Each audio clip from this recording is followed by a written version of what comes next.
welcome to SafeCycle. After a user has logged in, they are greeted with our main page. Our first task was for the purpose of improving the learnability of our app, so we developed a tutorial walkthrough. Clicking on the tutorial walkthrough button initiates a series of pop-ups.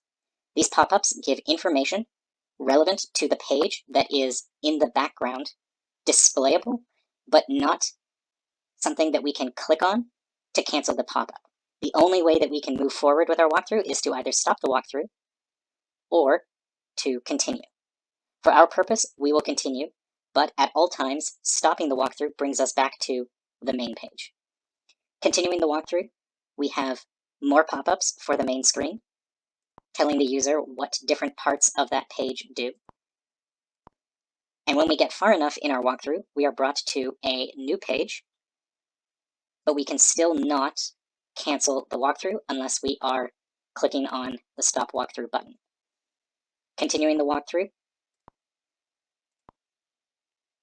we reach other pages, and as we reach the final step of the walkthrough, we note that the very last step of the walkthrough doesn't confuse the user with a second button that says Stop Walkthrough, when really the only outcome we want is that they finish the walkthrough and return to the main page. We don't want the user to end up at the end of a different task by being able to cancel the pop-up. SafeCycle's second task was giving the user an ability to search for a safe bike route, as well as giving them the ability to review and rate both the entire route as a whole, as well as individual sections that may stand out, such as an intersection that has construction. From the main page, clicking on the Find a Safe Route button brings us to the following page. At the top, we have a title, as well as information such as short instructions for memorability purposes. We have a map, which is interactive. We can zoom in, zoom out. We can look around. The map itself has our current location displayed, set right now to show University of British Columbia, Okanagan. Note that we have information displaying all roads and intersections in the Kelowna area, which would, in a completed version, be integrated as the paths that a user would be able to draw upon. On this page, the user is expected to choose a start and end location. They can do so either by typing a start location as an address, an end location as an address, and clicking on the Generate Route button, or they have the ability to select from routes that they have saved for themselves as popular routes, such as cycling from home to work, or they have the ability to click directly on the map, setting a start pin and an end pin, and having their routes display on the map with a graphic color overlay showing that there are alternatives for which paths they could be taking. Now, without full database integration, having these paths align with our given red roads was not currently possible, but we wanted to at least demonstrate that this functionality would exist. Note that once a start and end location have been selected, the above text changes to new information and new instructions, as well as the Generate Route button now says, would you like to start your route? If I choose a new starting location without selecting an end location, it returns to its original text. So if I opt to set a start and end location and click Start, This would be where we would have an implementation allowing a user to track their current location along the route. For our purposes, assuming that the user has followed the path, we would have a pop-up once they reach their final location, reading as follows. Clicking on Yes brings us to a review page.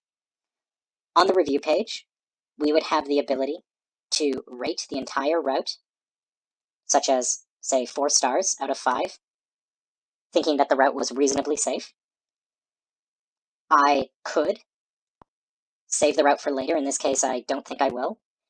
And I can also either choose from popular tags, or I can offer one of my own. Clicking Finish brings us to a separate map page, which would let us select locations along the route that we had just followed.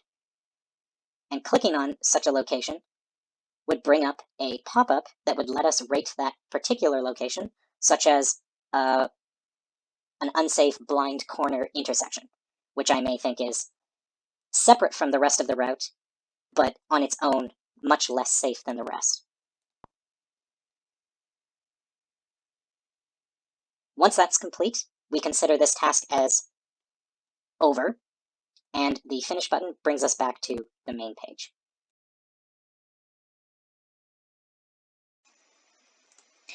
Safe Cycle's third task was giving users the ability to explore and browse the reviews that have been given to individual locations around the Kelowna area. From the main page, clicking on the Explore Ratings button, we are brought to the following page, which is predominantly a map showing all of the individual intersections and roads that would be stored in the database with safety ratings.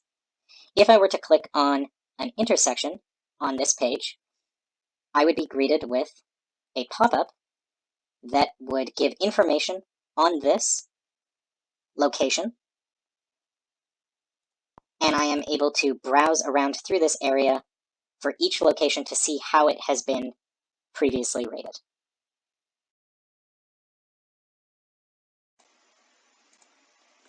SafeCycle's fourth task is analytics. Analytics are, on its own, not an individual task predominantly, but instead a task that is seen through some elements from each of our previous tasks. In our walkthrough, for example, we make note that in a finished product with a completed database of reviews to draw from, our map would be fully color-coded. We would have intersections and line segments representing roads as overlays, which would be color-coded intuitively to have red, yellow, and green as low, medium, and high safety ratings. If I were to return to the main page, we would also have one separate page of analytics, which would let a user track, given a database of course, that there are a number of users who are currently using the app, a number of cyclists who are in the community, i.e. registered with the app, and how many ratings we have received in total. As part of our Find a Safe Route task, one aggregate calculation that we would have is when selecting the route, calculations would be done to create one route, which would be the shortest, using distance calculations and attempting to minimize them. One route would be identified as a maximally safe route, using only the highest safety ratings within reason. And the purple route would be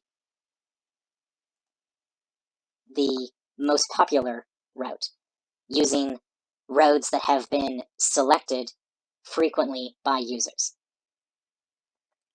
If I switch over to my third task, another analytics calculation that we would have is our ability to browse individual sections of road. This calculation, this value of 2.5 stars would be an aggregate rating, showing that a number of users total have rated this as an average. This concludes our demonstration of our 4 tasks for SafeCycle. We hope that our tasks were clear and appreciate you watching. Thank you.